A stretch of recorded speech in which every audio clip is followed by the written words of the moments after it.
वंदे मातरम का जयघोष हुआ, वहां अभी वंदे भारत ट्रेन को हरी झंडी दिखाई गई। आज 30 दिसंबर की तारीख का भी इतिहास में अपना बहुत महत्व है। 30 दिसंबर 1943 1943 उस दिन ही नेताजी सुभाष ने अंडमान में तिरंगा फहराकर भारत की आजादी का बिगुल फूंका था। इस घटना के 75 वर्ष होने पर साल 2018 में मैं अंडमान गया था। नेताजी के नाम पर एक द्वीप का नामकरण भी किया था और अब इस समय देश आजादी के 75 वर्ष का पर्व मना रहा है, अमृत महोत्सव मना रहा है। इसी अमृत महोत्सव में देश ने 475 वंदे भारत ट्रेन शुरू करने का संकल्प लिया था। आज इसी में से एक हावड़ा न्यू जलपाईगुड़ी वंदे भारत ट्रेन यहां कोलकाता से शुरू हुई है। आज ही रेलवे और मेट्रो की कनेक्टिविटी से जुड़े अन्य प्रोजेक्ट्स का भी लोकार्पण और शिलान्यास हुआ है। करीब 5,000 करोड़ रुपए की लागत से जोका बीबीडी बाग मेट्रो प्रोजेक्ट पर काम हो रहा है। इसमें से जोका तरालता मेट्रो रूट बनकर तैयार हो गया है। इससे शहर के लोगों की ईज ऑफ लिविंग और बढ़ेगी। साथियों, कुछ देर बाद ही मुझे गंगा जी की स्वच्छता और पीने के पानी से जुड़ी अनेक परियोजनाएं पश्चिम बंगाल को सौंपने का अवसर मिलेगा। नमामि गंगे मिशन के तहत पश्चिम बंगाल में सीवरेज के 25 से ज्यादा प्रोजेक्ट्स को मंजूरी दी गई है। इनमें से 11 प्रोजेक्ट पहले ही पूरे हो चुके हैं और 7 प्रोजेक्ट आज पूरे हो रहे हैं। आज 1,500 करोड़ की लागत से 5 नई परियोजनाओं पर काम भी शुरू हो रहा है। इसमें जो प्रमुख है वो है आदि गंगा नदी का पुनरुद्धार।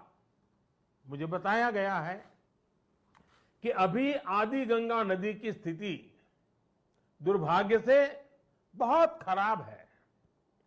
इसमें जो कूड़ा कचरा गिरता है, सीवर का गंदा पानी गिरता है, उसकी सफाई के लिए 600 करोड़ रुपए से अधिक का आधुनिक इंफ्रास्ट्रक्चर तैयार किया जा रहा है। हम लोग अक्सर व्यक्ति के जीवन में प्रिवेंटिव हेल्थ केयर की बात तो करते रहते हैं और हम कहते हैं कि दिनचर्या वो होनी चाहिए कि बीमारी की नौबत ही ना आए। ठीक इसी तरह नदी की गंदगी को साफ करने के साथ ही केंद्र सरकार प्रिवेंशन पर भी बहुत जोर दे रही है और इस प्रिवेंशन का सबसे बड़ा और आधुनिक तरीका है ज्यादा से ज्यादा आधुनिक सीवेज ट्रीटमेंट प्लांट। आने वाले 10-15 साल बाद की जरूरतों को ध्यान में रखते हुए देश में आज ही आधुनिक सीवेज ट्रीटमेंट प्लांट लगवाए जा रहे हैं। आजादी के अमृत काल में हमें फॉरवर्ड लुकिंग सोच और अप्रोच के साथ देश को आगे ले जाना है। साथियों, इस 21वीं सदी में भारत के तेज विकास के लिए भारतीय रेलवे का भी तेज विकास, भारतीय रेलवे में तेज सुधार, ये सारी बातें बहुत जरूरी हैं। इसलिए आज केंद्र सरकार भारतीय रेलवे को आधुनिक बनाने के लिए, रेलवे इंफ्रास्ट्रक्चर को आधुनिक बनाने के लिए रिकॉर्ड इन्वेस्टमेंट कर रही है। आज भारत में भारतीय रेलवे के कायाकल्प का राष्ट्रव्यापी अभियान चल रहा है।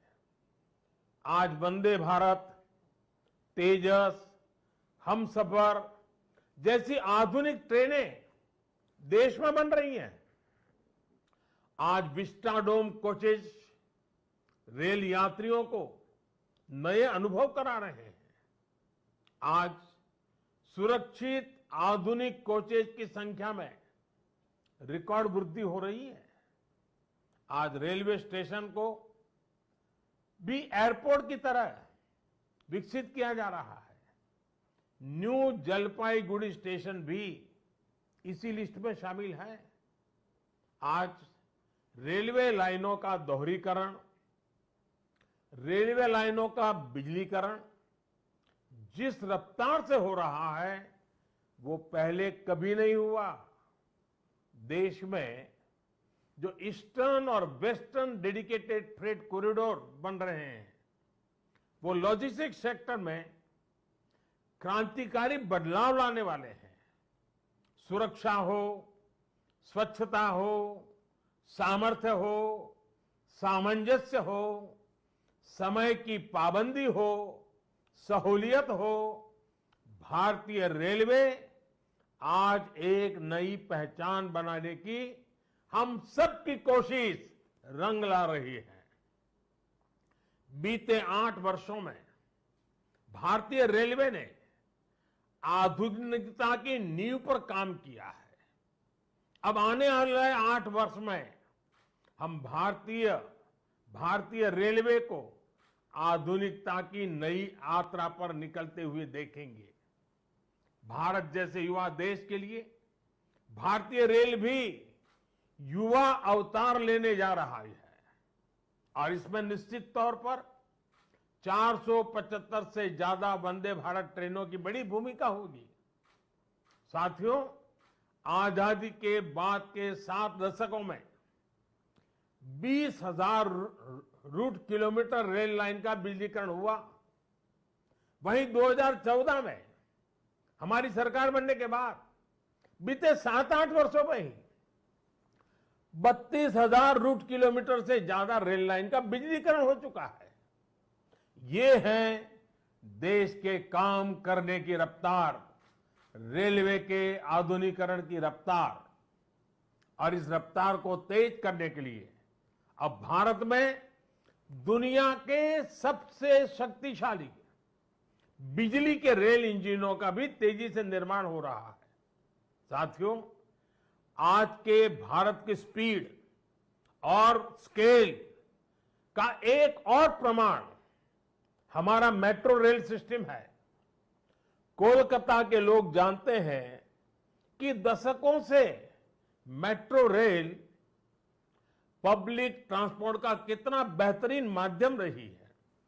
2014 से पहले तक देश में कुल मेट्रो नेटवर्क 250 किलोमीटर से भी कम था और इसमें भी सबसे बड़ी हिस्सेदारी दिल्ली एनसीआर की ही थी। केंद्र सरकार ने इस स्थिति को भी बदलता हुआ है, उसको बदलने का पूरा प्रयास किया है और बहुत तेजी से बदला है। बीते 8 वर्षों में हमने मेट्रो का 2 दर्जन से अधिक शहरों तक विस्तार किया है। आज देश के अलग अलग शहरों में लगभग 800 किलोमीटर ट्रैक पर मेट्रो चल रही है। 1000 किलोमीटर के नए मेट्रो रूट पर तेजी से काम चल रहा है। जोका बीबीडी मार्ग मेट्रो परियोजना इसी संकल्प का हिस्सा है। साथियों, पिछली सदी के भारत की 2 और बड़ी चुनौतियां रही हैं जिन्होंने देश के विकास पर बहुत नकारात्मक असर डाला है। एक चुनौती रही इंफ्रास्ट्रक्चर के कार्यों में विभिन्न एजेंसियों में तालमेल की कमी और दूसरी चुनौती रही ट्रांसपोर्ट के विभिन्न साधनों में भी आपसी तालमेल का जीरो होना। इसका नतीजा ये हुआ कि सरकार के एक विभाग को पता ही नहीं होता था कि दूसरा विभाग कहां नया काम शुरू करने वाला है। इसका खामियाजा देश के ईमानदार टैक्स पेयर को उठाना पड़ता था। देश का ईमानदार टैक्स पेयर हमेशा से सरकारी पैसे की बर्बादी से, परियोजनाओं में देरी से, भ्रष्टाचार से नफरत करता है। जब वो देखता है कि उसकी गाड़ी कमाई से दिए हुए टैक्स से गरीब का नहीं बल्कि किसी भ्रष्टाचारी का भला हो रहा है, तो उसका खिन्न होना स्वाभाविक है।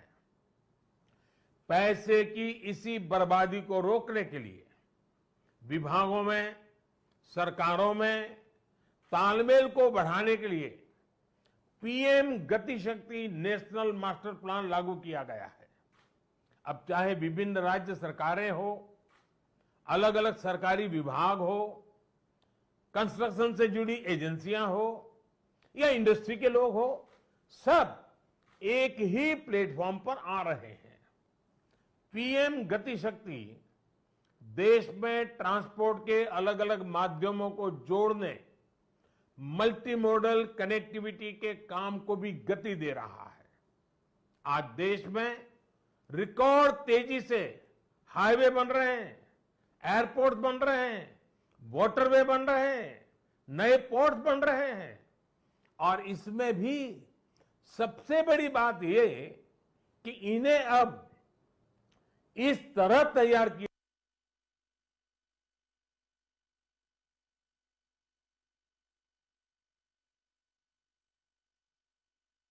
हाईवे बेहतर तरीके से रेलवे स्टेशनों से कनेक्ट हो, रेलवे स्टेशन एयरपोर्ट से कनेक्टिविटी हो, लोगों को ट्रांसपोर्टेशन के दौरान सीमलेस कनेक्टिविटी भी मिले। साथियों, 21वीं सदी में तेजी से आगे बढ़ने के लिए हमें देश के सामर्थ्य का सही इस्तेमाल करना होगा। मैं देश के लोगों को वाटरवेज का उदाहरण भी देना चाहता हूं। एक समय था जब भारत में व्यापार, कारोबार और टूरिज्म के लिए वाटरवेज का बड़े पैमाने पर इस्तेमाल होता था। इसलिए कितने ही शहर नदियों के किनारे बसे, नदियों के किनारे इतना औद्योगिक विकास हुआ, लेकिन इस सामर्थ्य को पहले सैकड़ों वर्षों की गुलामी और फिर आजादी के बाद की सरकारी उदासीनता ने तबाह कर दिया। अब भारत अपनी इस जल शक्ति को बढ़ाने पर काम कर रहा है। देश में 100 से ज्यादा वाटरवेज और विकसित किए जा रहे हैं। भारत की नदियों में आधुनिक क्रूज चले, व्यापार भी हो, टूरिज्म भी हो, इस दिशा में हम तेजी से आगे बढ़ रहे हैं।